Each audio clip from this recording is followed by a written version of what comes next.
What is up, my future home buyers? It is your realtor Zach right here. And today we are going to be discussing saving money and the best ways to do so. Because nobody responded in my DMs this week about ideas of what to film a video for. I don't know what to film. I'm just doing finances. Let's go! Yeah. For those of you that want to know what we're all about, it's like this, y'all. This is 10% luck, 20% Money saving tips. And the reason we're doing this is because purchasing a home is not cheap.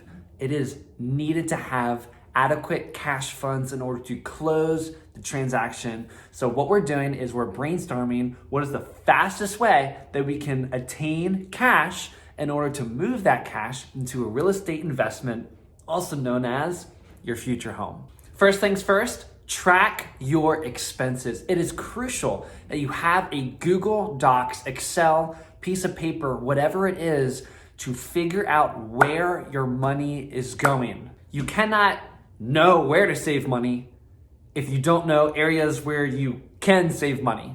So if you're keeping track of all your expenses, you can look back and say, oh, wow, I've spent, this amount of money eating out on Sundays after church.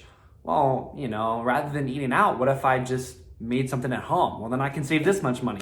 Also, I've been, spending this much at Starbucks. You begin to realize, that's where my money's going. Number 2, pay attention to convenience. Guys, there's a reason that these stores make so much money is because us as a generation and as a society, all we want is convenience. So for example, coffee shops, yes, they have great coffee, very good. But you have to understand, you're paying $5 for a latte. You can easily make that at home for much cheaper, but it's less convenient. I wonder what I should talk about today. I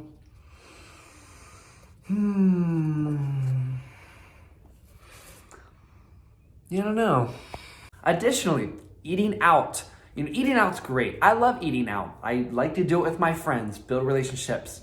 We have to understand, when you eat out, you're paying for the food, you're paying for the labor, and you're paying for the margins because they have to you are paying for convenience. And if the goal is to save as much money as possible, then maybe we need to think to ourselves, what are some conveniences in my life that I'm using that I could eliminate?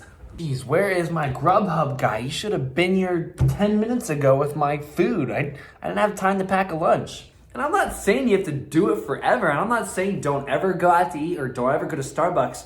But if the goal is to try to save money, and this is why it's important to keep track of everything, I think we forget, and me personally, I had to find this out too, how much we actually spend on little things. And I challenge you to look at it. And my personal guess, in my opinion, is it might be a little more than you would think. Number 3, thrifting. Let me ask you this. Have you ever gotten a Christmas present from, let's say, your aunt? And let's say it's like a sweater or something. And like, oh, gee, thanks, Aunt Sally.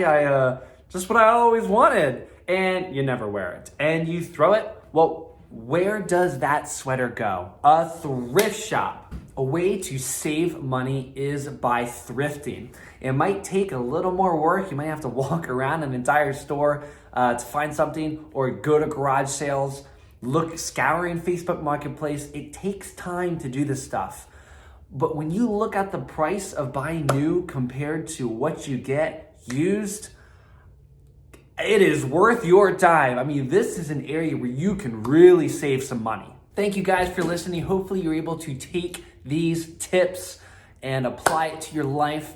Save where it is possible to save so that eventually you will become a home buyer sooner rather than later. Peace.